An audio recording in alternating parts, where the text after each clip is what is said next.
What is crack whack and fell thermonuclear efforts? I am Dan Valley coming at you with what will hopefully be a fairly expedited intro before we get to some Chicago Bulls talk with Jason Patt from the Cash Considerations podcast. It was a really good conversation with him. I can go through the whole spiel. Please, if you're watching this, subscribe already. YouTube, Spotify, Apple, share our episodes, tell people about us to help us build the community. We just hit 3,000 subscribers on YouTube, which is pretty cool. And also it's taken us way too long to get here, in my opinion. Most underrated YouTube channel on the interwebs. My totally just unbiased take on this. We've had clamorings for us to tackle some more recent event stuff, get back to mailbags. I am very focused on getting these team look-aheads done as efficiently as possible. So I'm already a little bit out of my mind, but I don't want them just, it's always a dead sprint as we're getting towards opening nights. I'm trying to spread them out as much as possible. There will be a lot of weeks, I think, coming up where we're just going 5-6 podcasts a week. So please, Grant and I will do sort of a news update. Maybe we do have a couple actually league-wide pods. It'll be our 2022 NBA offseason regrades are dropping at the end of next week or maybe at the beginning of the following week. We have one of them recorded. We need to do another one. Maybe we'll tackle some news updates before we record the second one. But I did want to hit, especially after reading a piece from Katie Heindel about how people with platforms not saying something is kind of damaging, even if they're waiting. I didn't want to record something in front of a team look ahead because I didn't want it to sound like I was speaking on behalf of our guest. But if you're listening to the intro, I think you can understand that this is not our guest that is saying this. Is not our guest that is endorsing anything I'm saying, although what I'm saying should not really be controversial. Kevin Porter Jr. Posted bail, is now charged with 2 felonies for assaulting Kysre Gondrezick, his girlfriend, and she is a former WNBA player. She spent the 2021 season with the Indiana Fever, and she attended college at Michigan and then West Virginia. He is charged with felony. This is Kevin Porter Jr. is charged with felony assault and strangulation, according to the criminal complaint. I don't want to go too much into the details. They're all out there. But he repeatedly struck her in the face with a closed fist, causing a laceration above her right eye and bruising and substantial pain to her face. He only stopped, apparently, when she ran into the hall covered in blood. The NYU Langone, I think it's pronounced, Medical Center, said that she had a fractured vertebrae in her neck, which is just incredibly serious. And that's where we're at with this. Is Kevin Porter Jr. in trouble again? He posted bail $75,000. I believe he has to appear. This happened in Manhattan. He will have to appear in court on October 16th is the date. I believe the only reaction that we need to have is fuck him. Fuck this guy. Fuck this. It is awful. That's it. That's the end of the reaction. And you want to get into the details of discipline. How is Kysre Gondrezick doing? That's the only thing. And first of all, that's the only person that really truly matters in all this is her well-being, how she's doing. This sounds like an incredibly scary incident. And I can't imagine how it impacts women, not just fans of the game, but also women who cover this league, to see some of the responses from fans. And I will say, I actually won't say that, but some of the stuff that I think has been most troubling is it comes from these just fan podcasts. And I don't have a problem with fan podcasts. We have fans of teams on this podcast because I think that fan coverage is super hyper valuable. But the people that are only going to stand for their team, that are never going to actually provide, and you should be able as a fan to take back. And if you don't want to call it objective analysis, have objectively subjective analysis where you can call out bad things and say, you know what, this sucks. Fuck this guy. You shouldn't be doing this. I don't care about what Kevin Porter Jr. is what he could have done this season. I don't care about his contract. And also by me saying that, let's not heroicize saying that. That should just be the norm here, is that we shouldn't be talking about it. Even in the wake of the report from Shams Charania from The Athletic, that the Rockets are now looking to trade for him. Yeah, you know what? I have a reaction to that. It's they're looking to trade him. Excuse me. I have a reaction to that. And the reaction is that's despicable. But I saw a lot of kind of like, oh, well, if they're doing this, I understand. Like, let's go into this aspect of it. This is not the most serious part of this, clearly. But because this report is out, like, here's my reaction why they would do this, yada, yada, yada. It's just so uncomfortable even reading that. Like, there should be a point where we can just say he's being credibly charged with 2 felonies because he fractured the vertebrae of Kysre Gondrezick, his girlfriend. Like, this is just domestic violence, and we are so, and I'm totally guilty of this myself. I want to make it clear, is we are so hardwired to just move on to where it's the next day, and like this news has come out that the Rockets are trying to trade him, so let's analyze it through that vein. No, we don't have to actually do that. And they should just waive him. Like, that's the impact this should have, is that he should be waived. It shouldn't be, oh, we're trying to pawn off what's a mistake on their end, clearly, on another team. And I don't even know how I feel about the other team, which whoever acquires him will probably waive him. But if you're going to capitalize in any way on domestic violence, that's grimy to me. So you shouldn't be trading for him if you're going to, just because you're the team that waives him because you got draft picks for him, or like you're acquiring him as, I guess, an expiring contract. You're going to view it the way that his contract is structured. Even I'm talking about this now. It shouldn't fucking matter. Just waive him. And yes, per the NBA's collective bargaining agreement, the Rockets can't actually discipline Kevin Porter Jr. until I believe the league completes their investigation. Adam Silver said that they were aware of the details. That's really basically all he could say. And he said they were horrific, and they are fucking horrific. They're beyond fucking horrific. But they can still waive him. If you can trade him, you can waive him. And I don't care about the transactional aspect of this.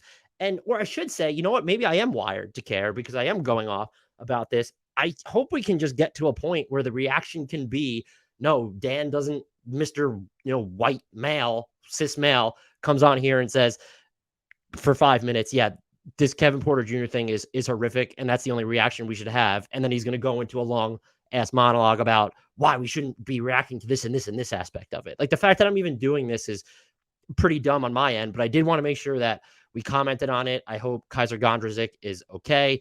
And yes, there's an investigation to be completed, but the details that are coming out are just absolutely harrowing.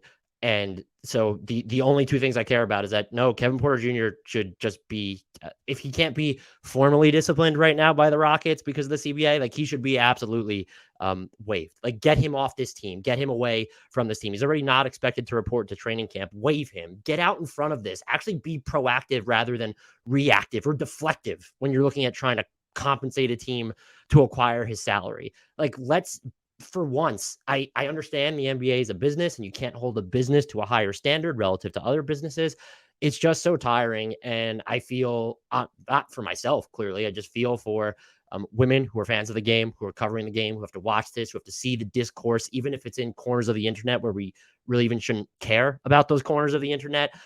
It just has to suck. And I would highly recommend Katie Heindel's piece over Basketball Feelings. She was on the podcast, basketballfeelings.com. We have a bunch of listeners that subscribed once they heard it. We super appreciated that. Go over there, check out the piece. It's on her Twitter feed, I believe, but basketballfeelings.com, you'll be able to find it. And that's just, in the future, I'm going to need to do a better job of, one, like, let's acknowledge this, even though we haven't, the excuse is, well, we haven't really been covering news.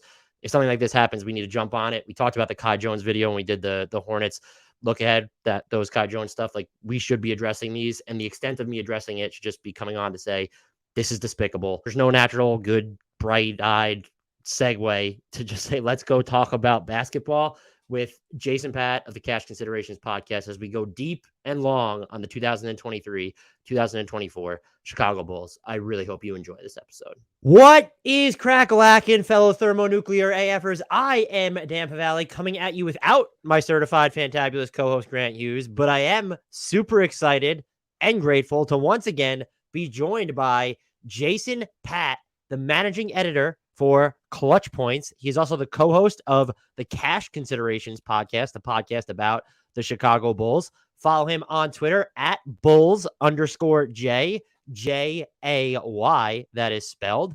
You will find a link to his podcast in our podcast and YouTube description as well. So go there and subscribe. This is year 3 of Jason and I talking about the Chicago Bulls. But first, I have to ask, Jason, how the heck are you doing?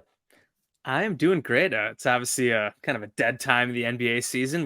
Or off season, I guess. We obviously had the FIBA World Cup, but Bulls weren't that involved. I guess Vooch was playing there, and Carlik Jones was killing it for South Sudan. So cool stuff for him. But otherwise, yeah, I'm just I guess I'm getting excited for the season. If you can say that about the Bulls after everything that's gone on lately, but I am excited. I mean, we got like a month or so till training camp. I am looking forward to it again because this part of the year is truly brutal. So looking forward to actual games starting again pretty soon here.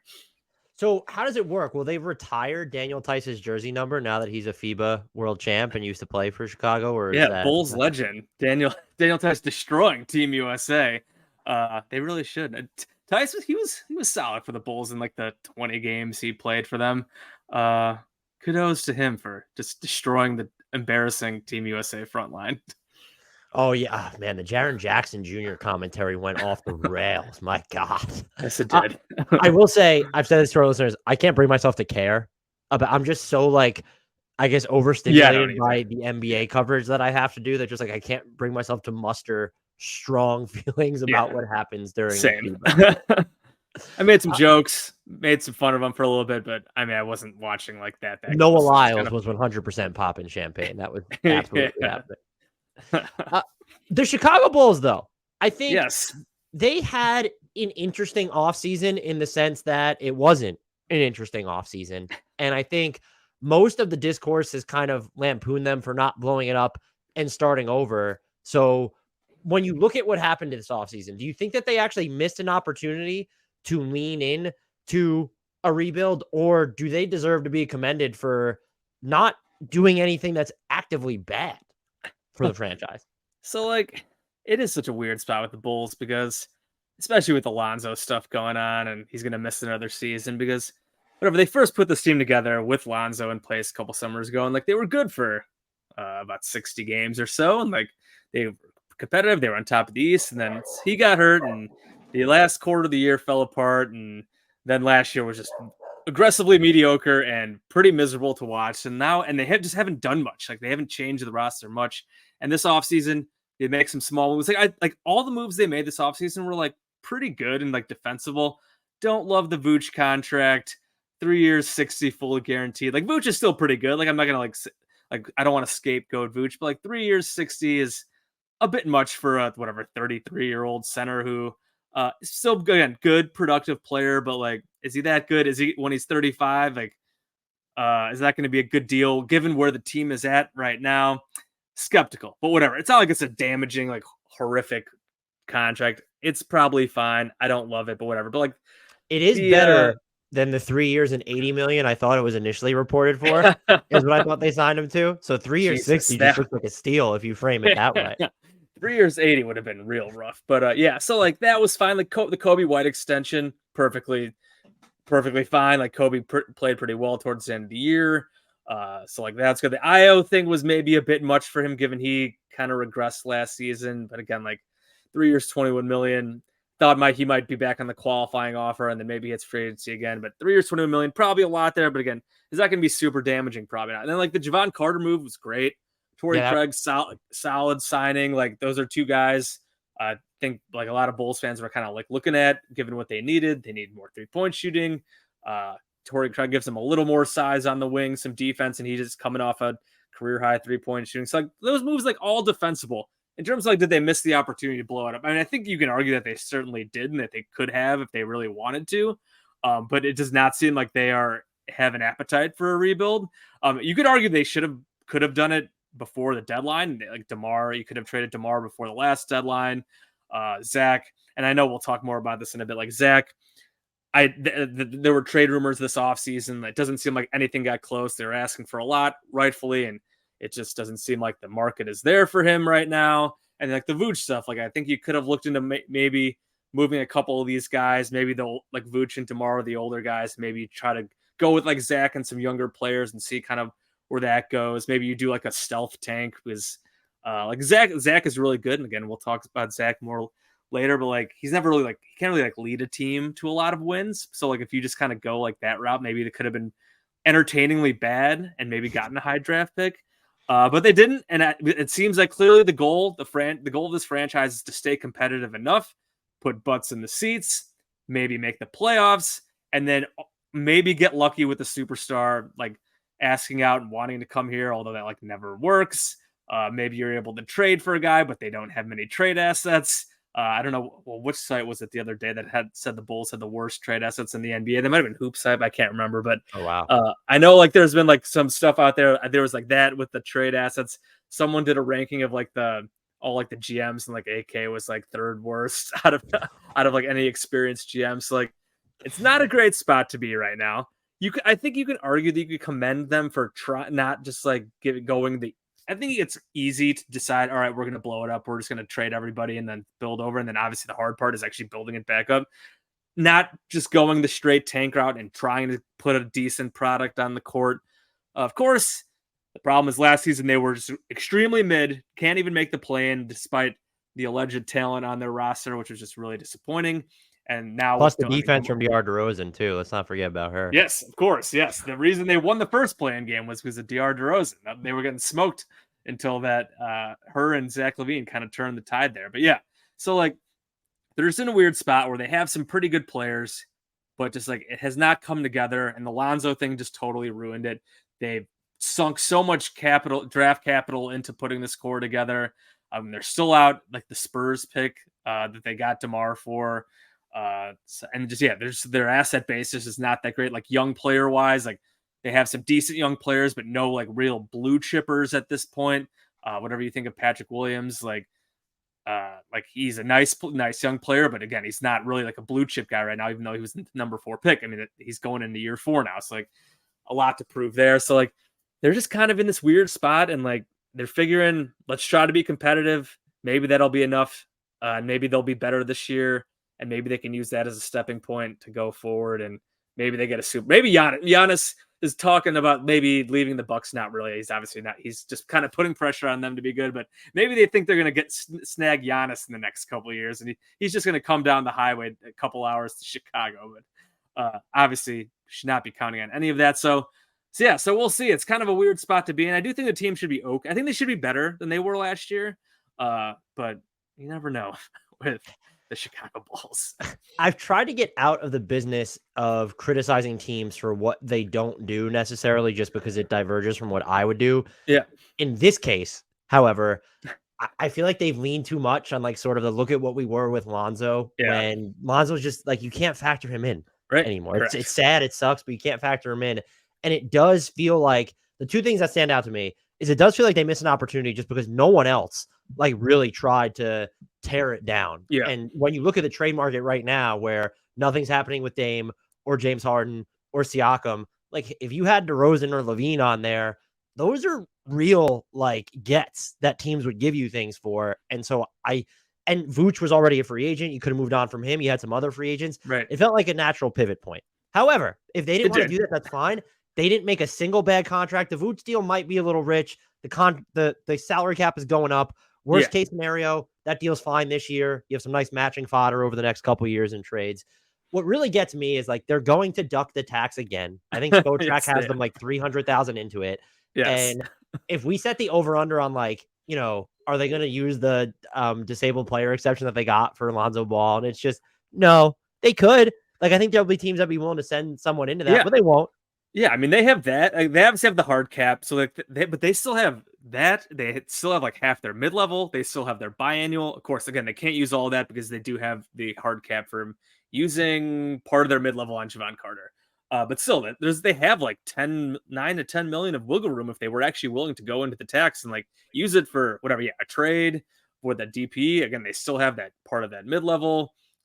Again, there's really not many guys left on the board, but yeah, they basically did like the cheapest thing they could possibly do with these contracts. Just basically, they're basically right at the tax line. And again, it doesn't matter where they are at now. They just got to get under by the end of the year. And they will. You would assume that that's going to be the case, given just how close they are, that you could dump some type of salary super easily down the road and probably get under. So, the big thing, you made the point about just like they talk themselves into the belief about like the team with Lonzo, and you can't believe in that. And then the problem with that is that they just like haven't done that much. Like they finally made a few additions here, but they just like haven't done enough to like complement and supplement the talent they have over the last couple of years. They had that big off season, and then it was like 3 transaction periods of like nothing, like no trade. When they were good 2 seasons ago. their trade deadline move was signing Tristan Thompson off the waiver wire, like nothing. And then like the next offseason after that, it They was used the Andre biannual on him Drummond. that year, right? That was what they What's used that? to get him too. Didn't they use They the used the biannual biannual. to get Yes, they did. Thompson? They sure did. Yeah. And then like last offseason was Andre Drummond and Goran Dragic, which like Dragic was good for like a month and then he ended up leaving. Drummond was fine. Drummond's a fine backup center, totally fine move, but just like the bare minimum addition. So it's like they seem to like believe in this core, but they just have not like done anything to like make it better. And like they're just banking on continuity and like their young guys getting better, but that hasn't happened to the degree that is needed. Again, the Carter and Craig moves are solid. Those are strong, solid, just like good contracts. These are Carter was awesome last year for the Bucks. I don't know what I'm surprised the Bucks did not try to bring him back. I'm not sure what their situation was. I have to look They close. could Like, I'm have. really I think it was. surprised. My guess is they wanted someone who actually is a playmaker, but then they proceeded not really to add that player. So Right. that was. Yeah. I thought they had an overall good offseason, but I'm sure they just didn't want to pay the tax, like the Right. implications of bringing him back. I'm sure. Yeah. Is So what so solid moves in a vacuum, and like again, I think they should improve the team. Like I also do think I think they do think like they went 14-9 with Patrick Beverley. They love talking about how good they were in the part of the season, NBA season that does not matter after the All-Star break. We were 14-9 after signing Patrick Beverley, and I think they probably think, well, like Javon Carter can be an even better version of Patrick Beverley. Torrey Craig will help us too, and like we'll like take that, and then we'll just be even better, and they could be really good. Who knows? Maybe they will be. Maybe they'll surprise. But like again, so many of those games in like March, late February, March, April, it just does not matter. You can't put much stock into it. But I think they might. And they think that they're going to be like pretty good because of that. So, Una. This is not going to be an entire podcast where I crap all over the Bulls because I am fascinated. You by feel free if you want to, because usually our podcast is often crapping all over the Bulls. But well, I mean, there's a lot of criticism here, but their defense has fascinated me the past few years. Their ball pressure is absurd, even without Lonzo Ball. I think if you watch to like a lot of the stuff they can do away from the ball, and I think Patrick Williams improved a great deal there last year, especially when you're looking at when he was on during the times where he was on lower usage guys, helping off the corner. Like I felt like he was really disruptive. Is there like any other special secret sauce that goes into why their defense is just like you look at their personnel and it's, no, this doesn't necessarily make sense. And like they not only do they force turnovers, but they do it without fouling a ton. Like, what is there something about this defense that flies under the radar as to why it's so good? Is it sustainable if you scale ahead to this season? It's like, well, maybe Caruso needs to play more than 23 minutes a game on average. Like, can we sustain this? So like I thought all year the defense was just like total smoke and mirrors, and like there were times where I feel like we're like when it really mattered, it kind of was. And I was also tracking throughout the year. There was a stretch during the season where teams just could not make 3-pointers against them. They were giving up a lot of good looks from three, and teams they were like I think holding teams like 20 in the 20 mid to like high 20%, and like that's a lot of shooting luck, because like whatever. I know you could close out on guys, but I know a lot of 3-point shooting like variance like is just straight up luck. And there was a stretch there where it was, but like for a full they had, season, I think, opponents, and sorry to interrupt, they were shooting like for the season, ended up shooting 35% on corner threes, which is the lowest mark in the league. And it's like, right, like the Bulls weren't like forcing like the worst corner 3-point attempts in the league or something like that. Exactly. Yeah. So like I think there was some shooting variance luck there. But still, like over a full season, you still end up with a top 10 defense. You're obviously doing something right. You mentioned the point of attack stuff, and I think a lot of it starts there. I mean, you have Vooch as your center. You know Vooch is not your traditional. He's not going to be protecting the rim, blocking a ton of shots. He's decent enough positionally. He usually knows where to be, that he can be at least okay. He's got pretty quick hands and all that. So like, good rebounder too. Yeah, good rebounder. Ending possession. The Bulls a good defensive rebounding team. Like I think for the most part, at least with Vooch out there for sure. And like, so like selling out on getting defensive rebounds, they weren't very good in transition. So I think like they hurt their offense, I think, by kind of selling out on defense sometimes. I think that was seemed like part of their strategy. And they also didn't get many offensive rebounds, which also hurt their offense. Not that matters much. But defensively, you got Vooch, you have Zach and DeMar. Like you think your top three guys, those three guys playing so many minutes together that you're not going to be able to put together a top 10 defense. But you play Alex Caruso a lot of minutes. And he is just ridiculous. You talk about, do they need to play him more? I don't know if they really can. I just think the way he plays, he just gets hurt naturally just because he plays so hard and he's always all over the place. But I mean, and Patrick Beverley, I make fun of Patrick Beverley. But like, he is still a pretty good defender, at least at the point of attack, being just a menace and annoying player there. Coby White got better. I mean, again, you bring in Carter and Dosunmu's still Craig, useful there too. I know he like didn't take a step offensively, yeah, but he's you're right. still, like, Yeah, Ayo's nice Ayo at the point of attack. Like he's given Trae Young like a lot of problems in the past. And then yeah, you mentioned Patrick Williams. Patrick Williams has gotten better. He can guard bigger guys. He's not the greatest at guarding smaller guys. He's just not that quick. But like, because I know they've tried him on like Devin Booker. Devin Booker roasts everybody, but like there have been some rough. They've tried him on like Booker and it just like, does not go well. But like so many guards smaller guys usually not great. But yeah, Pat has gotten a lot better defensively. So like if you're starting whatever, they were starting Beverly and like Pat at the end of the season, and like they were pretty good there. And I mean, you play Caruso a lot of minutes. Ayo's pretty good there, and that's what they did with Lonzo. Their idea was if we have whatever, just two guys or a couple guys or even one guy, just hammering the point of attack and just like disrupting there, forcing the turnovers, that will cover for the lack of like whatever Zach and DeMar and Vooch behind them, and it has kind of worked. Like I mean, they were again a top 10 defense. They forced turnovers. And that kind of held them up a bit because their offense sucks and so was terrible last season. It's so funny, just like you think of a team again with Vooch, DeMar, and Zach, like, oh, we're gonna be like a really good offensive team, maybe not the best defensively, and it's just that was the complete opposite last season. They were a top 10 defense and a bottom 10 offense, which is just kind of crazy. So sustainable going into this season, I would expect, I guess, maybe a little regression, but again, they added a few good, decent defensive pieces. Pat continues to get better. I don't think they're going to be like all of a sudden fall apart to like a terrible defensive team. We'll see like with Vooch, if he loses a step, with DeMar the same way, with Zach. I mean, I don't think Zach's like as bad of a defender as like people used to think he was, or as he used to be. He's gotten at least better enough where he's like usually pretty decent off ball, can still be kind of spacey. He just has those moments where it's like the terrible moments just stand out. I think it's right. Exactly. But like overall, he's fine. So yeah, like, is it, would I expect them to finish in the top 10 again? No, but like again, I think they could probably finish top half, and if they did finish top 10, I guess it wouldn't totally shock me again. So yeah. Is there, and you mentioned like their top 3 players. You have those 3 guys on the floor last year, and your offense ranks in like the 40th percentile, but you end up in like you're one of the more efficient half-court offenses during those minutes. So you have, I think they ended up 9th in half-court efficiency overall. I can't remember exactly.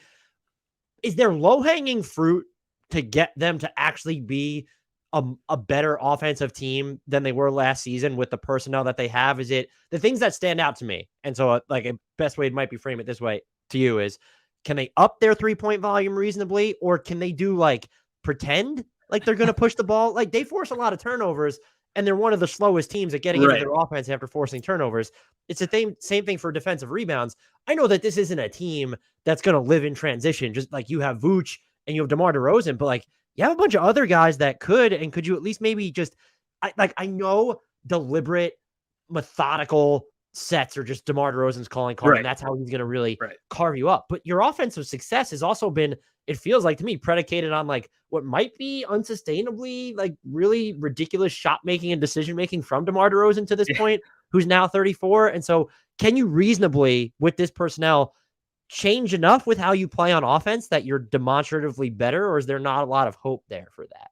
I mean, the 3-point rate is just the obvious one, and that's why they went and signed Javon Carter. Again, he's not like a high volume guy, but I mean, just a guy who will be willing, if he can get up 5 to 6 threes a game, and if he hits 40% again, huge. They need to get Patrick Williams' 3-point volume up as well. He improved it last season. Still not high. I think he was still under 4 attempts per game. He might have been like 3 point something. I can't remember exactly. I'd love to know what he would be if he didn't like dribble out of threes, like those like Kawhi spin turns or whatever he likes to do. Like I know like a lot of people would love to see Pat just like whatever get more on ball reps, blah blah blah. But on this, and I know we'll probably talk more about Pat later in general, but like on this team with the guys they have, like he just needs to be bombing threes. He's been shooting over 40%. If you're going to be shooting that well from threes, you need to get more up when you get the opportunities. Take 6 a game. Again, like him and Carter. It'd be great if they could take 5 or 6 per game. And if they still hit at 40%, that's amazing. That's awesome. Craig, again, not a super high volume guy, but he's a guy who should be willing to shoot. I mean, Craig takes the spot of guys like Derek Jones Jr. and like Javonte Green. Energy guys. I mean, I love in a vacuum, kind of like what those guys brought to the table, but they just had so many guys in recent years who just would pass up open threes. Just they would not take threes. Just not high rate 3-point guys, and you just can't have that many of the same guys on the team. Like there was just like the roster construction was just so bad with so many of these defense first energy players who can't shoot threes, and like it's fine to have like one or two, but when you have like 4 or 5 of those guys getting minutes, it just you end up with the worst 3-point rate in the league several years in a row. And even though you have DeMar, Zach, and Vooch, you look at their individual numbers, and like their numbers, all their individual seasons looked really good last season, like efficiency wise. I mean, Vooch had like a really good efficiency season. Zach was awesome after the All-Star break, and overall good season. DeMar wasn't quite as good as he was 2 years ago, but he was still really good. But then you look at like them three playing together, and their offensive rating is mid as hell. It's just not good because they just don't take enough threes, and the guys around them don't take enough threes, and so that's the big one. I'm curious if DeMar will ever I feel like he's taken a few more than he used to in the last couple of years. I mean, we know he's never been a big 3-point shooter, but like, would DeMar be willing to even get up to 3 a game? Like, I don't know. He's just been so long, just the mid-range maven, and he's awesome at it. But again, it would just be nice to even turn 1 or 2 of those into maybe like an open corner 3 or something. So yeah, like the 3-point rate is huge. They don't ever like crash the offensive glass. I think they Torrey sell Craig out will do it. What's that? Torrey Craig will do it. Yeah. Yeah. And like, I mean, like Julian Phillips, who probably won't play, but like he gets offensive rebounds. But like, I think they sell out to help their defense and not get offensive rebounds. And there's some value in that, of course. Their defense was good, but they don't really get many extra opportunities on offense. So like that hurts. And the transition stuff you mentioned, like losing Lonzo hurt there for sure, because I believe when Lonzo was there, like, I mean, you know, he's always looking ahead, the long passes ahead.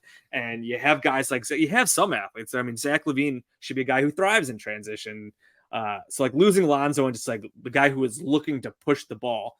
Coby White, you'd think would be a guy who can thrive in transition. Ayo a little bit too. So like, yeah, like DeMar and Vooch aren't going to be running up and down the court like crazy, but you have some guys who can do it. And like, we'll see if like Dalen Terry plays. Dalen Terry was terrible barely played last year. I want to say he was terrible last year. He barely played because he wasn't ready to play. He was bad in summer league. I don't know if he's an NBA player, but like if he plays, that's what he needs to do. Like he's just got to be running around like a madman and getting out in transition and get some easy baskets, because he sure as hell ain't scoring in the half court.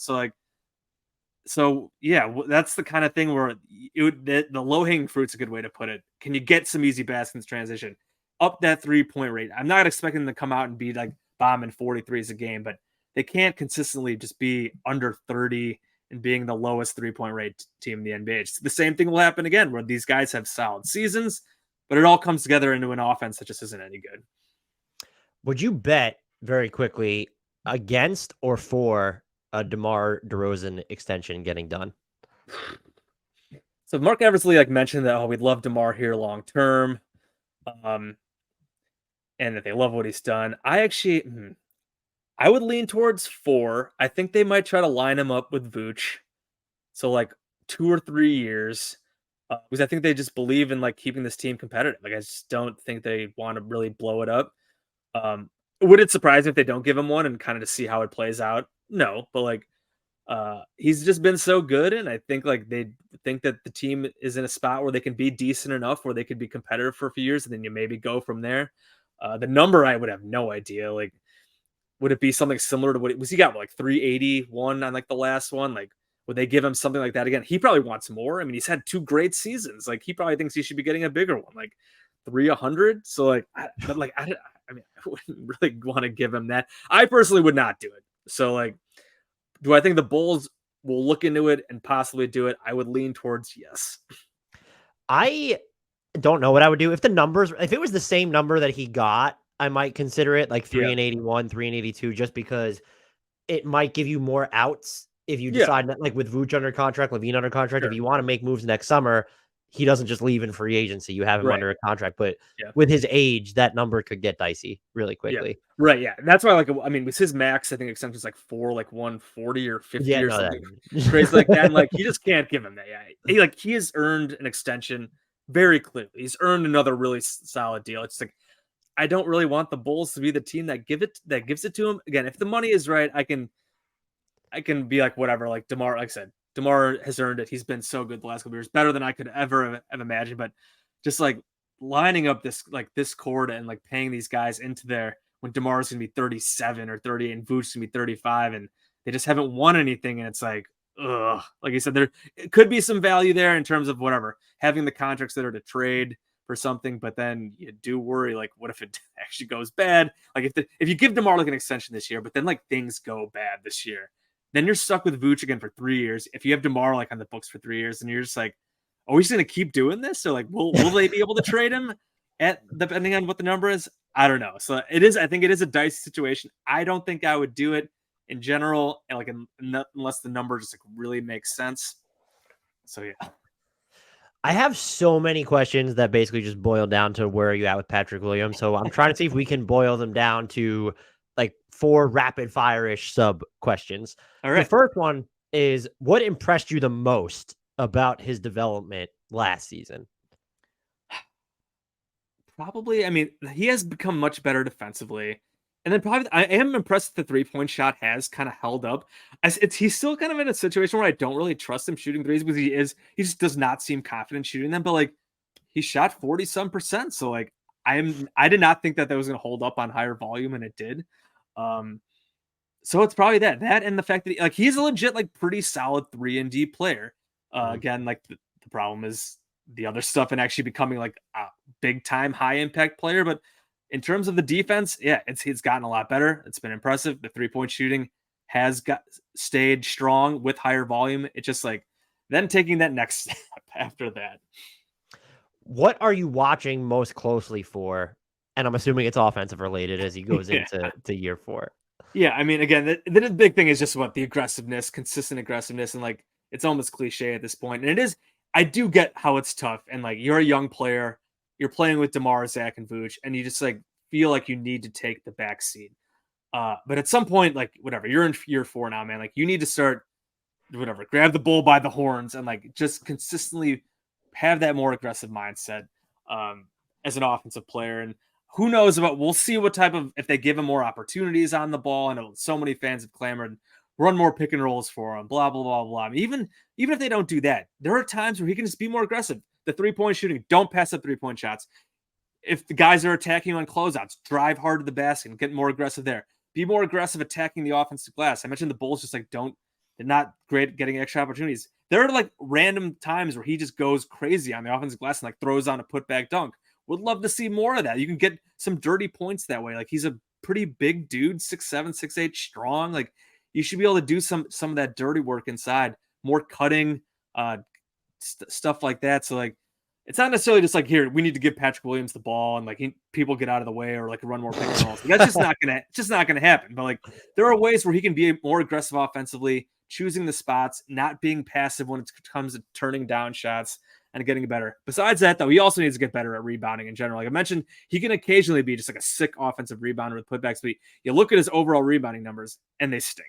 They're not good for like what they should be. So like some of it is like whatever. He's guarding guys on the perimeter. He's not always in the best spot for rebounds, but like if you're that size in the NBA with like pretty good athleticism, like you should be grabbing more than 3 or 4 rebounds a game. You just need to. So like would love to see him get better on the glass as well. Like I don't know if he's ever going to be like a big playmaking guy. I know there was like all this stuff coming in the league. Oh, he played some point guard like in high school. Like I just don't know if that's ever really going to be there for him, but whatever. He's just consistently like been around the same like base numbers like all 3 years, like 9-10 points a game, 4 or 5 rebounds a game. He'll get like a steal or a block a game and like maybe an assist or doing that. Said like I would love to get that up to like 15-7, 15-8, maybe a couple assists per game, get a couple stocks per game. Like that would be great. And just that's just a matter of I think just being consistently a bit more aggressive all over the court. And that would definitely help the Bulls like just take another step forward because I mean because of where they're with the main guys that they have, the core they have, like we know what Zach is, we know what DeMar, we know what Vooch is. Like they don't just have that much more upward mobility on this roster. He is one of the few guys. Like if he legitimately would take a leap, that would at least make the Bulls a bit more dangerous in general. And you kind of already answered this, so I'll rephrase it. But like we can't expect him to get the on-ball opportunities that everyone's clamoring for with the way this roster is built. And so it seems like the most likely way for him to level up would be to make those quicker decisions when he's actually Yeah. getting the ball, where it's firing up the threes. Or even, look, if you want to see more from him, you even kind of alluded to this, like, he needs to put more pressure on the basket. His rim frequency has declined in every season that he's been in the league. And it's like, you watch him, like, when he puts the ball on the floor, yeah, he's not really comfortable finishing with both hands, but he seems comfortable dribbling with both hands. He wants to get into those baseline jumpers, or we've seen him kind of go into like I don't want to compare the two, but it is like Kawhi-esque, the aesthetics of like his turnaround jumper. Like, if you're just catching and making quick decisions in those situations, that might be the pathway to him leveling up on the offensive end and increasing his scoring totals. It's just like, make those faster decisions. And 100%. yeah, I mean, like, yeah, get up more threes. Yeah, sometimes it's just like it's not the process time just isn't quite there fast enough, and when you have like the record scratches and stuff like that, it hurts, and it hurts the overall offense when you have a good look and then you hesitate, you pass it up, and then just like the defense recovers, and then you're just end up left with a tough shot at the end of the clock or something like that. I do think there are probably still are some opportunities to get him maybe some more on-ball reps if he's playing with bench units. I know they like playing like DeMar with the bench, so like you're not going to like take the ball out of DeMar's hands all the time and like have him go stand in the corner to give Patrick Williams a lot of reps, but like you can give him some. Like, again, like his development is just like, if this team is going to take a next step, like him being a lot better, it's going to be part of it. So like you might as well give him some chances. So like I would like to see them do at least a few more things with him and whatever, with the pick and rolls, whether it's him handling the ball, whether it's him being a roll man, doing more than they do. That they do that sometimes. Just getting him more involved a bit in general. And Billy Donovan, there's been, I think, a decent amount of criticism that is fair about his offense and his schemes.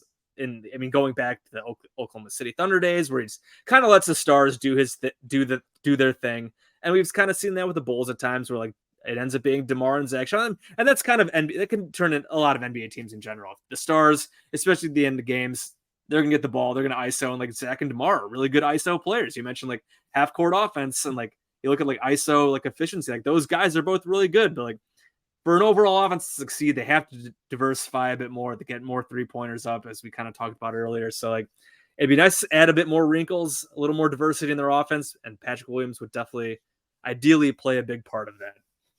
I have heard nothing about an extension for him. Would you expect him to get one? And what's like if you're the front office, like what's a number that you would be comfortable giving him right now? Yeah, there really has been like nothing out there about it. I feel like I would be surprised if he gets one, just because like I think he probably thinks that he could have like a big season and like turn that into like a much bigger deal than the Bulls are willing to give him right now.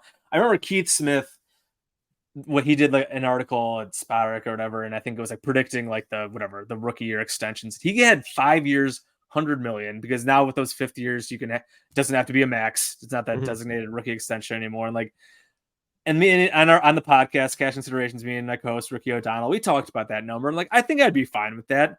Like 5 years, 120 million a year with the cap going up for like a young player who's still at 21, 22, who is pretty good.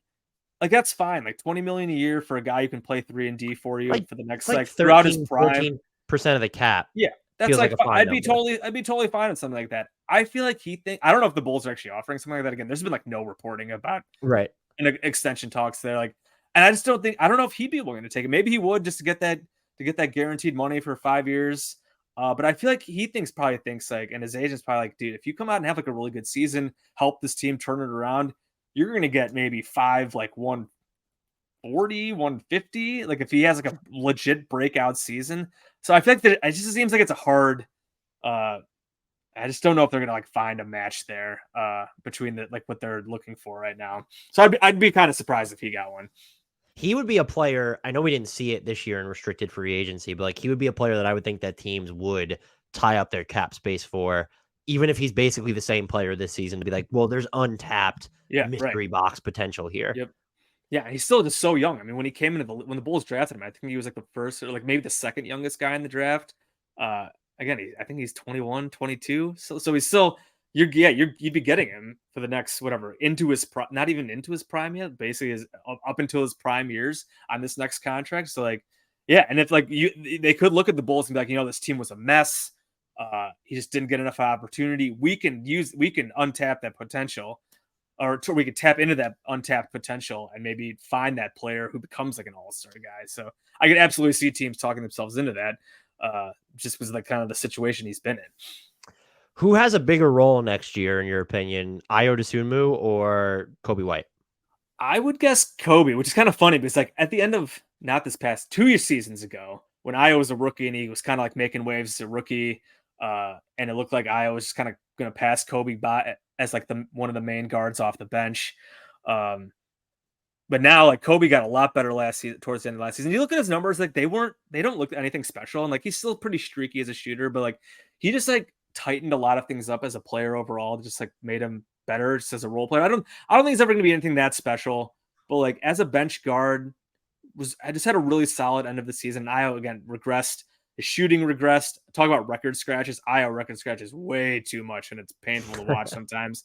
And like Io's still a really strong defensive player, point of attack stuff, and like pretty good there. It just offensively, just not quite there. And I mean, the Bulls just need more. They need 3-point shooting on their team. So like, Coby was one of the few. Like I was not sure if like Coby was going to stick around, but kind of how he finished the year last year, because he's kind of been in trade rumors for a while. Nothing ever came close. But I guess I was kind of out on Coby a couple of years ago. Kind of, I wouldn't say like I'm super back in, but I think he's pretty good. The extension he got is like, I think it's 3 years, like up to 40 million with unlikely incentives in there. So it's like, I think base 12 million a year, 336, totally fine for a pretty solid bench guard who's also still very young, who gets up threes. Again, he's still streaky. I would love to get him in those high 30s percentage wise from threes. He still kind of has those games where he can be on fire, and then the next like 3 games he goes like 1 for 15. But still, he's done enough with the rest of his game that he's not like a total liability anymore. If he's shooting 1 of 8 from 3, he's tightened the handle a bit. Like he can be pretty good in transition if he wants to be. He's fast. We know the passing's gotten a little better. The defense has gotten a little better. So like, he's turned himself into a pretty solid like all around bench guard. And just, I mean, maybe Ayo turns things around, but like at least definitely to start the year, Coby's definitely ahead of him in the rotation for sure. I think I'd agree with you. Mostly, I love Ayo. Like, I'm still just a really big believer in him because of how well he can guard up. But when you look at a team that needs 3-point volume, like, hey, we need to go with the guy who shot 39% on catch and shoot. And I would love Ayo. I mean, I'm an Illinois guy, so like I've been watching Ayo for years. I have an Ayo Illinois jersey, so like I have an Ayo Bulls jersey too. But like nothing more than I would love to see Ayo bounce back, prove me wrong about this contract that he got, 3 years, 21 million, and become a big part of the rotation. It was tough watching him at the end of last season, though, but I feel like he lost all confidence in his jumper, and he just didn't get, and his minutes dwindled a bit. So like I would love to see him turn around. I know he's a hard worker. Again, Chicago guy, went to Illinois, starred there, so I would love to see him turn things back on. Because again, the Bulls just don't have any young guys like on their team that like have high ceilings. Not that Ayo and like Coby have really high ceilings anymore, but if those guys can turn around and develop, like that does help the Bulls' chances of at least being a team that can maybe be somewhat interesting in the East. I did some light investigating into Julian Phillips specifically for this podcast. It stood out to me that the Bulls gave up a 26 and 27 second rounder to get him. It looks like his physical profile kind of pops when you look at his athleticism and how he can be moved around defensively. Any early impressions of just like Julian Phillips, the player, and could he, just given the relative dearth of wing depth on this team, sort of stumble into some minutes for them? So I know Mark Eversley said they're really not expecting, like he came on straight up said it, like we're not expecting him to do much this season. You never know. Guys get hurt. Guys are bad. If the season goes south, maybe he plays more. I'm not a big like draft guy, so like I didn't watch him much like at Tennessee. I know, again, my co-host Ricky O'Donnell hated the pick. I know a lot of people hated the pick. When I saw the pick was made, I was excited that they actually traded into the draft because they had like no picks. I was like, oh, the Bulls actually made a trade. They traded in the draft and they take this guy. I was like, oh, who's Julian Phillips? I went and looked at his like stats. I'm like, oh, he shot 20% from 3. They pick another project wing who can't shoot for shit. Thanks, guys. So like, yeah, like defensively, he seems like he's got some potential there. Like I honestly did not watch Summer League that closely to like have like a huge impression. I know he had like one game where he hit a few threes and I was like, oh, maybe this could be interesting. I'm pretty sure the rest of the games he didn't really shoot that well, but like offensive rebounding, maybe defense, maybe like in terms of getting to the rotation, I just don't know. Like, is he like, you would think Dalen Terry is ahead of him. Maybe there's a battle there to get minutes. Dalen Terry was just so rough. The fact that he could not get on the court last season for this team, I know the Bulls were actually pretty healthy injury wise, but like you pick a guy number 18 and you're like mid all season and you get, he might have played 100 minutes. I think he might have been lowest. Christian Brown's. It was like him and Johnny Davis were like the lowest Johnny number of Davis, minutes for like first round picks last year. yeah. Yeah, I mean, because the Bulls, I think right behind him, it was like it was right before him, it was Tari Eason, which would have been like an awesome pick for them. Right after him, yeah, it was like Christian Brown, like Walker Kessler, and there's Dalen Terry, who can't get on the court for this mid-ass team. And then like in summer league, he was also, like I said, wasn't like watching every minute of summer league, but like from what I did see and like what I know what other people saw, like it was just just his basic stats. He's just a really rough offensive player. Like you just can't expect him to do much in the half court. And like, again, energy guy, defensive. Again, like him and Dalen and Julian Phillips just kind of seem very similar in terms of energy guys. Can't really shoot the ball. Maybe they can help defensively in transition, stuff like that. So like maybe those guys battle it out to see. Like I don't know if they'll really be in the rotation, but like maybe the next guy in the rotation if there is an injury or something like that. So I have no expectations for Julian Phillips this year. If he surprises, great.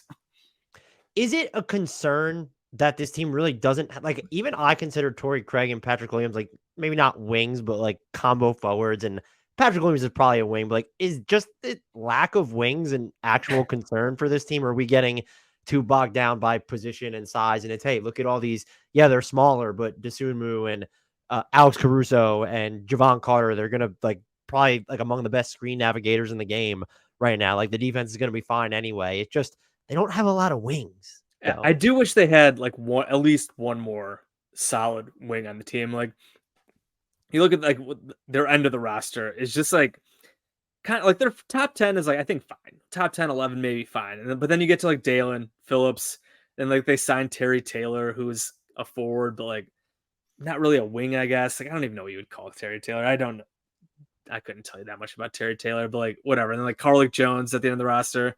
Again, South Sudan FIBA World Cup legend Carlik Jones, but like, and also G League MVP Carlik Jones. But again, that's another small guard. So like I would have loved, to have gotten a little more size on the roster, whether it was another just like big or another bigger wing. Who that would have been, I don't really know at this point. But like I do think it's somewhat of a concern because I think I'd have to look up the Bulls rebounding stats again because I feel like it was generally okay. But I feel like there were times in certain matchups where you see they would just get pounded, and like PATT just not a good enough rebounder. And like Billy Loves, I feel like playing small and playing a bunch of guards together. So like that seems like it just kind of plays right into him. But like I do wish they had at least like one more guy who was like 6'8", 6'9", 6'7", whatever, around Patrick Williams' size. Are there any, it's the cookie cutter portion of the podcast, so everybody get excited. These are the questions we ask on every single look at. Are there any strengths, upsides, or weaknesses or concerns about this team that we haven't covered yet you think need to be addressed? So I do want to give a shout out to Caruso again, because I feel like I just haven't really given him his proper due. When we talked about the defense and how good it was, a lot of it honestly might just be how ridiculously good it is. I don't have like the exact advanced stats in front of me, but like there's a lot of advanced stats that show Caruso is like arguably the best defensive player in the NBA, or like one of the most impactful, at least for like guards.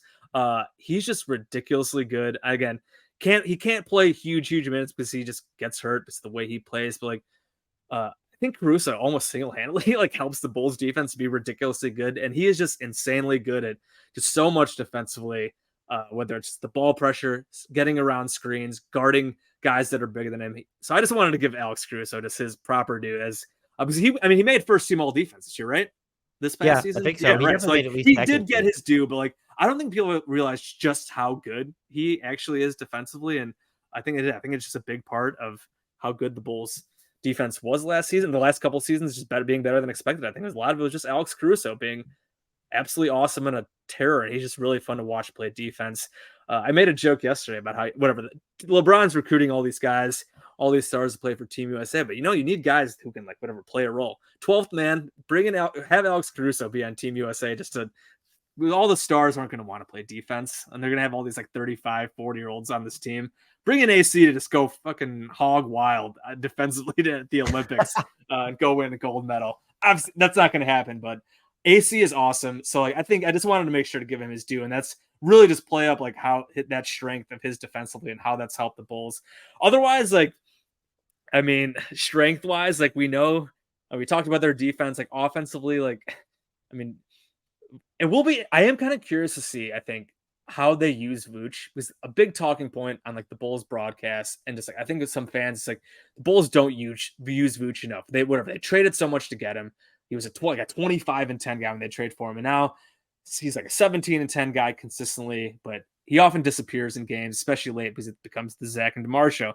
Vooch had an interesting, like he brought that up. He had an interview with Jake Fisher of Yahoo Sports recently, like talking about the usage and like going down and like, again, it gets hammered on every broadcast. So like the Bulls need to play through Vooch. They need to pound it inside, blah, blah, blah, blah, blah. And like, I think there's possibly something to it, but like, I don't want the Bulls to turn into a team that just like is playing through Vooch all the time, like pounding it in the post and become like a 90s team again with like that and like just the isolation stuff. Like you're just not going to win that way. But I am curious to see if like, especially with the contract they gave him, and like I am curious what they like if they promise him anything about we're going to get you more touches this year. This is going to happen. Like we're going to run you through it. So I'm curious to see if that's kind of something that they try to change up going forward here with this offense. I don't think I necessarily think that would really fix that much, but I mean, Vooch did have like a better than I think a lot of people realize season in terms of his like efficiency, his like 2-point shooting, like I think was around like career highs, finishing around the basket. His mid-range shot was on fire. His 3-point shooting was still kind of okay. It was better than it was 2 years ago. So what is it about Chicago where he just comes, he takes less? He takes fewer threes. It's just 34.9% from your center is fine. Jack goes up to like 6 or 7 per 36 minutes. I mean, I think a lot of people are like, well, he shouldn't just be hanging out and shooting threes. Like, they need to get him in the post. They need to pound it in the post, play inside out. I just don't know if that's really going to be the answer here. Like, he probably should take another 3 or 2 per game just because they need the volume. So I am and DeMar trying to occupy the same space. Is right. So I'm curious to see how they use him this season. Other weaknesses, like I said, I think we've kind of gone through a lot of them. Their offense sucked despite having these 3 alleged all-star caliber guys. And this, I mean, they had all good efficiency seasons. The 3-point shooting is just a massive problem. There's certainly no hidden thing about that. They've been the lowest 3-point rate team in the league. Despite like having decent percentages, they just don't take enough. So like they just need to take more. So yeah, I don't think there's really anything else there that's like really hidden about this team. They've been aggressively mediocre since Lonzo Ball got hurt, and for all the reasons we've kind of mentioned already. I really wish that Caruso could play more than like 1,500 minutes a season, and I would also love for him to take more 3-point attempts. Like, we'll just go down the list of this team. On this, like, is Zach LaVine the only one who takes enough threes, basically? And I would love Zach to take more. He should be taking 10 a game. He's one of the best shooters in the league. Like, go take 10 3-point. And this was kind of a talking point last year. Like, because there have been games where I think he had like 13 threes in a game a couple seasons ago, or something crazy like that. Like, and I think he takes around like 7 or 8, which is fine. Like, he's good at attacking the basket. Obviously, I don't want him to just like completely like just only jack threes and don't attack the basket. Like, he should be taking almost like no mid-range shots. I mean, you say whatever. I mean, obviously there are times for mid-range shots, but when you have DeMar there, DeMar can be Mr. Mid-range. I don't want to go like total like whatever.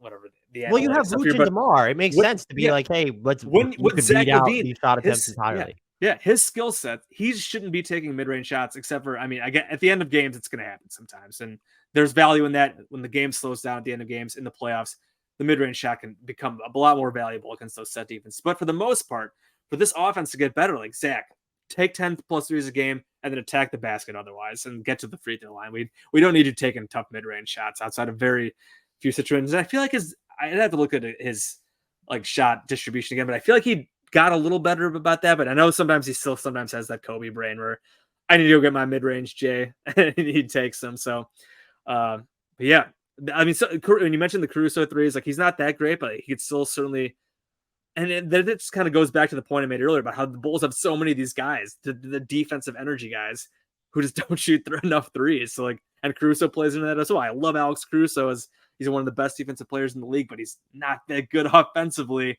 And can hurt you sometimes because he's afraid to shoot. And he just like isn't that great. He's okay in pick and roll. I don't like running him with that much. And like going to the basket is not going to be that great for you, but he's just such a valuable defensive player and he's awesome to watch. So yeah, more threes from like all these guys.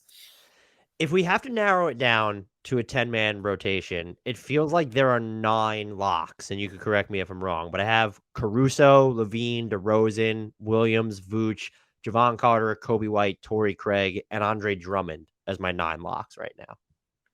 And then the 10th spot would be, is it just Ayo at this point? Is there another? Probably. Like I said, we'll see about like Dalen and Julian Phillips, but like after that's like Carlik Jones, Terry Taylor.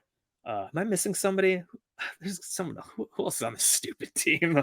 It will be interesting to see how the starting lineup that they go with, because like they could start Caruso, they could start Carter, they could start Coby. I kind of think they might start Carter, but Oh, I'm not interesting. totally sure there. I think there could be. I mean, Caruso is probably like the best overall player out of them, but I'm not sure if they want to start him again. They might just have him in that If they bench want, role, and they then could probably he's a better passer than Javon Carter, so to bring him off right. the bench, especially if you're not planning on, because I guess Ayo is probably the better passer than Coby at this point, but neither of them are great. So Caruso might make sense coming off the bench. Yeah, I think that. That's just my thoughts on that. Yeah, I could absolutely see that. And I was trying to think of who else is on the Bulls roster, and I forgot that Lonzo Ball is, of course, still on this Bulls roster and holding one of their spots, but at a complete dead weight of 20 million. So I think I named everybody. So yeah, I think that 9 is a lock. I think Ayo is probably will get minutes for sure, and then after that we'll see about injuries, but Dalen and Julian Phillips, I just don't expect to start the year in the rotation. It's like Dalen, just such a project, so raw still. And Phillips, I think it's going to be the same way. So I think that top 10 makes sense. I would assume Patrick Williams starts at power forward. I mean, I guess you can see maybe if Billy wants to go with a veteran guy, but I mean, I think you need to start Pat at the 4 and not Torrey Craig. And yeah, and then I think the point guard so will be interesting. Was that Coby like showed enough where I think he could at least be in a battle for the starting point guard spot this season. Like I said, I don't think any of these guys I would straight up give it to him, and maybe try some different things out in training camp and preseason, and then make a decision from there out of Caruso, Carter, and Coby. This will, of course, be to some extent matchup dependent, but what do you think ends up being their preferred closing 5? Right. So looking at the starting lineup, like I mentioned Carter starting. I would assume you would want Caruso closing, though, like almost no matter what, just because, I mean, he's the best, arguably the best defensive guard in the league. Like it's like him and Drew Holiday and Marcus Smart, basically. Again, but some of it could depend on just like the matchups, how the game is going, because the Caruso's offense can also hurt you at times. So would they? I mean, and I would assume Pat's. I mean, the main 3 guys, the mid 3. Zach, DeMar, and Vooch are probably going to be closing most games. So then it's between Pat, Caruso, Coby, and Carter, most likely, for the most part. Again, there could be times where if someone's riding a hot hand, you go with that or something like that. But then I would think it'll be Pat, because you're going to want him guarding some of the other team's best, whatever, big wing players. And then Caruso, because he's arguably the best defensive guard in the league. So but I do think, again, if there's situations where they really need the shooting out there, I could see it being Carter or Coby. You could also, I mean, would also not mind seeing them like downsides at times. Like if Vooch is having a rough game, you park Vooch's ass on the bench and maybe go a bit smaller and have Pat at like the 5. Because I mean, in general, Zach and DeMar are not getting benched in close games. For sure. Vooch maybe, probably not though. But like Zach and DeMar, it's not going to happen. It's just like Zach got benched one game last year and it caused a whole ruckus. And like, I mean, in general, he's one of your best players. Like, he's a max guy. Like, he's not going to be consistently sitting on the bench in crunch time. It's just not happening. So like, I think it's just going to be a mix and match around those 3 of Pat, Caruso, Coby, and Javon Carter. Is there a weirdo, quirky, wonky lineup you want to see them try? Yeah, so I guess I kind of mentioned that play Pat at the 5. I might have mentioned this on the pod last year too, playing Pat at the 5. I think we both had Patrick Williams at the 5. So give me some lineup. I don't know if you want to go like a super all wacky defensive lineup that's like Pat, Caruso, Carter. I don't know if I throw Torrey Craig in there, Ayo or Craig, and then you need to have at least Zach or DeMar out there too. So something like that, where you're just super small, but just hounding defensively with Carter, with Caruso, with Craig or Ayo, and something like that. And I would be interested to see how that kind of lineup would work. Yeah, and I think that's pretty. I think that maybe it might be the most interesting. I don't think any lineup with Vooch would ever be super weird or interesting, and it's probably just the smaller, bizarro, super small lineups. And Pat's gotten. There have been occasional times where they've done that, but yeah, I feel like Pat just needs to get better at rebounding to be able to do that for more extended periods. This is stuff you probably can only do for super short periods of time, and in certain matchups, if other teams are doing that. But So yeah, super small defensive focus lineup with like one of your offensive stars to kind of try to be the offensive hub would, I think, be my answer here. That was literally mine, which is upsetting that we overlapped on that. 'Cause I would have just had Patrick Williams, and then give me Ayo, Javon. I'll throw Zach LaVine in there, one of your stars, like you said, and then Alex Caruso. But I'd be interested to see like what just happens if we throw out the all guard lineup. It's like, right, Oh we're yeah, gonna just Mars played 4, he's about to play 5. Then we'll throw Zach in there, and then we'll have sure, why not? Javon, Alex Caruso, Ayo. Give me it. Yeah, So as we record this, their over under is set at 37.5.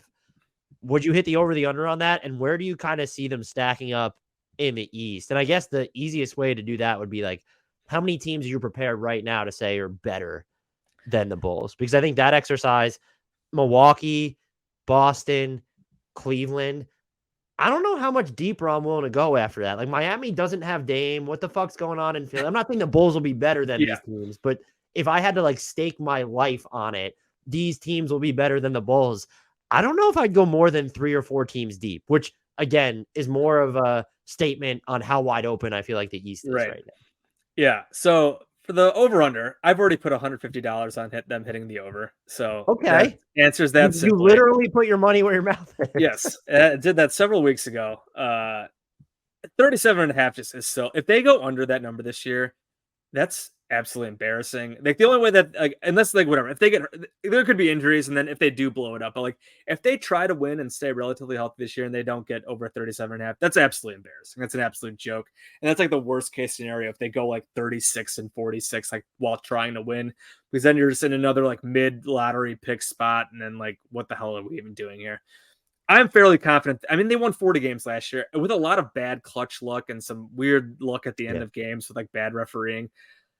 Not saying that like that absolves them of a lot of their late game problems last season, but they went from like having insane clutch like record 2 years ago when DeMar was doing his stuff to last year like the complete opposite. So like I know they also were kind of lucky injury wise last year outside of Lonzo Ball. Like PATT played, I think all 82. Vooch played all 82. Zach and DeMar played a lot. I could see the injury luck kind of coming back around in this year, but still, 37.5 is still just like they just need to go over that with this team that they have. Like they still have some pretty good talent there. If there's any development at all, and as long as there's no like super damaging injuries, they should go over that. I put my money where my mouth is. I think they're going over.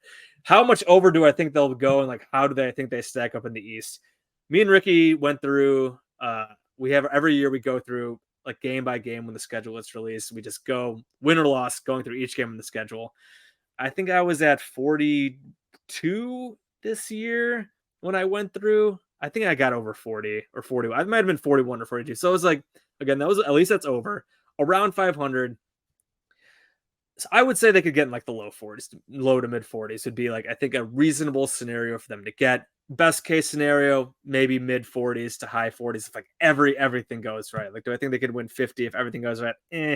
I just don't know if that's enough there. So then you look at the East then, like, yeah, Boston, Milwaukee, even like Milwaukee might have some problems. Like, you're worried about the Middleton stuff, but like, I mean, they still have Giannis. Drew's still really good as long as it's not playable time. Yeah, it's so funny how like the stuff he does in the regular season offensively just doesn't translate to Insane. the Like, postseason. yeah, his dip is really crazy. Anyways, Boston, I feel like should probably be the favorite. I don't like, trust Boston, them. I think the Milwaukee. Kristaps trade was a massive mistake, but they're going to be better than the Bulls. Yeah, I mean, they're still really good. So like those two, I mean, Philly and Miami is just like who the fuck knows right now.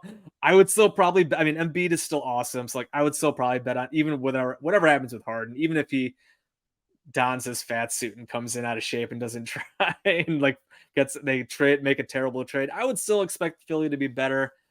Miami, Miami's weird too because they had such a bad regular season. I mean, Bulls almost beat Miami in the they just lost two guys who were a valuable part of their rotation. I'm assuming they get Dame though. That's just my I am as well. So like I would still probably say the Heat are better. So what are we at? Boston, Milwaukee, Miami, Philly, still probably them with 4. The Knicks, I would probably say are still a little better. Am I super confident that they're like much better? Probably not. You mentioned Cleveland. So Cleveland, yes, definitely. So that's 5. I think once you get past like those 5 and then probably the Knicks, then you get to that mix of like Atlanta, Toronto, the Bulls, Indiana, Orlando. Like you could tell me like Brooklyn, that what are they? Brooklyn too.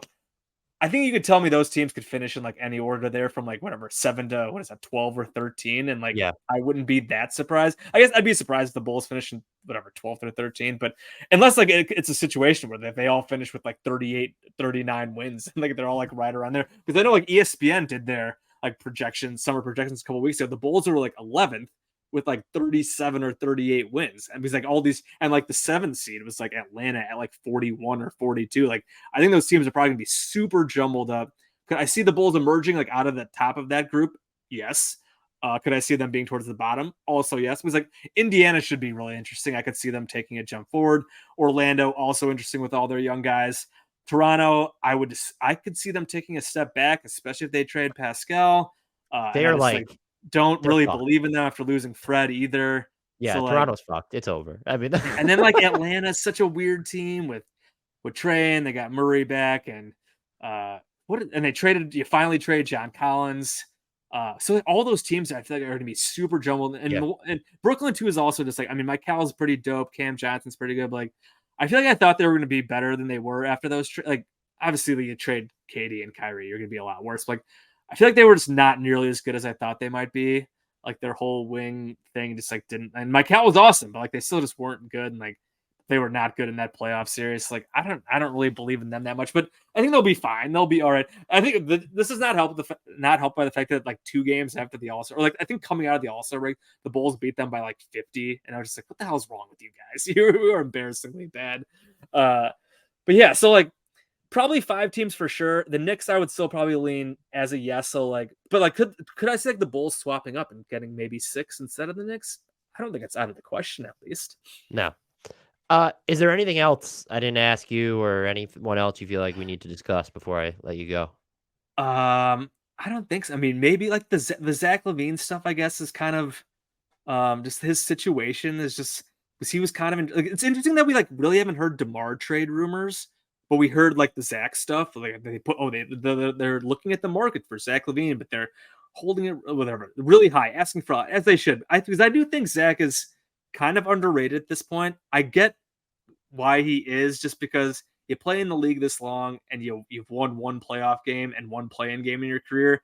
People are just going to be like, you're just not that good. If you can't, whatever, you put up these numbers, but like your team sucks, like you're just not that good. So I get it to a degree, but like the first years of Zach in Chicago were a joke with the team around him, and you had Jim Boylan and all that mess. And then like you finally actually bring in some real players, and they were actually good, but then he hurts his knee. They won 46 games, but then he hurts his knee and you get stomped out, and Lonzo gets hurt and he gets stomped out by the Bucks. And then last season, like Zach started the year with a knee issue, but then like you look at the back half, and again, I know like I mentioned before, like this back half of the season you can't always look at, but like Zach himself, I think the way just with the injury, like he was legitimately awesome. Like from like maybe the first month or 2 in, he was great. And like I feel like people just overlook just how insane he is efficiency wise on high volume as a scorer. And he had an awesome game against the Raptors. Besides DeMar DeRozan, it was Zach LaVine who won them that game, basically. He was terrible against the Heat, which is so unfortunate that he was brutal, and Jimmy Butler whooped their ass in that game. Although I'm still a big Jimmy Butler guy. I love Jimmy, and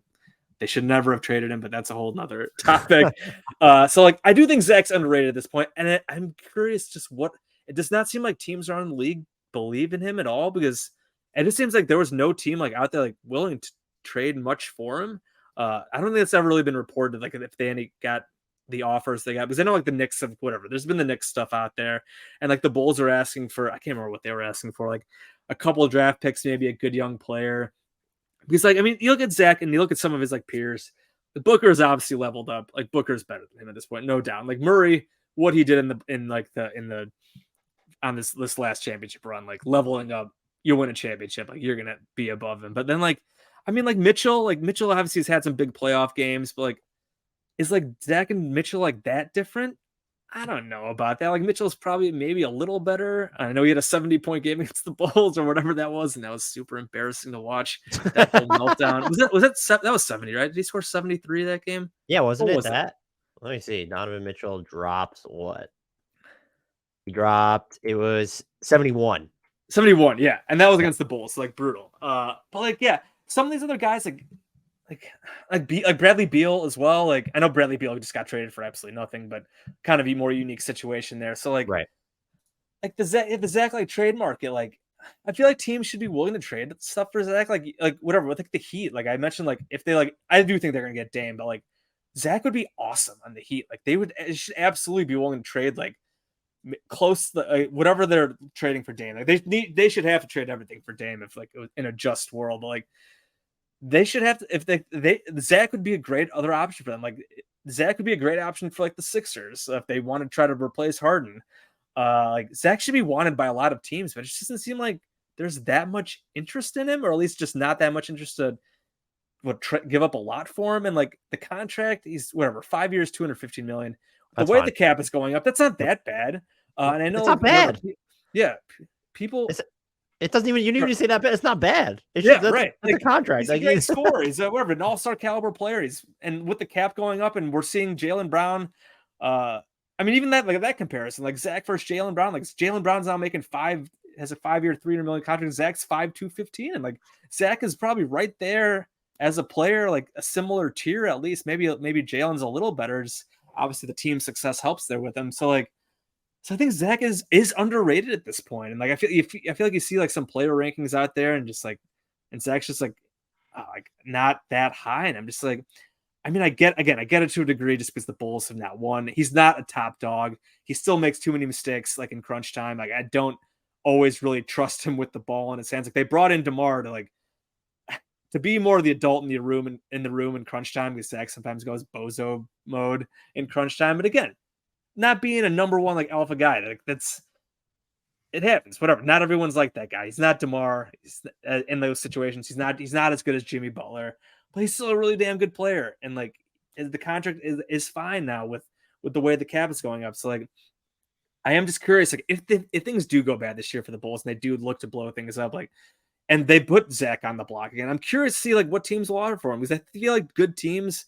If you're looking for an upgrade and a guy to be like your number 2 or number 3 guy, should be willing to offer a decent amount. But as of right now, it doesn't seem like the appetite is out there to make a big offer. And if that's the case, like the Bulls should not trade him. They should not just dump him to get off his salary. Because that was also like another talking point I saw like on NBA Twitter this year. They just need to get rid of Zach's contract and like whatever. They could take like a first round pick for him and like salary relief. Like, no, what is that going to? How is that going to help you at all? Like, whatever you like try to tank, like. You could tank with Zach LaVine on the team, because like he's just not a number one guy. He's not going to like he doesn't really raise, I guess, the floor much, but I feel like you can raise your ceiling if you have the right guys around. I don't think I might have totally said that wrong, but like no, I think that's a good way to put it. Yeah, I think like if you make him like number 2 or the number 3 guy, yeah. he's gonna raise your ceiling. Yeah, and like you need good number 2s and number 3s to win championships, and like Zach could be a really valuable one for a lot of teams.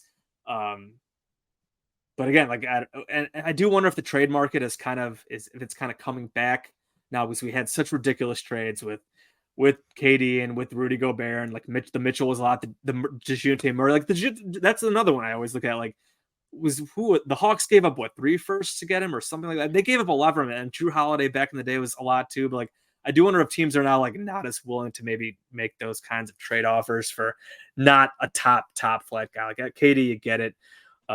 So like maybe they're just like Zach, they see Zach and like they see a really good but flawed player, and it's like we're not gonna go all in with like all our draft picks here and make this type of trade. And like if teams aren't willing to do it, like the Bulls should just keep him and kind of see where things go with them.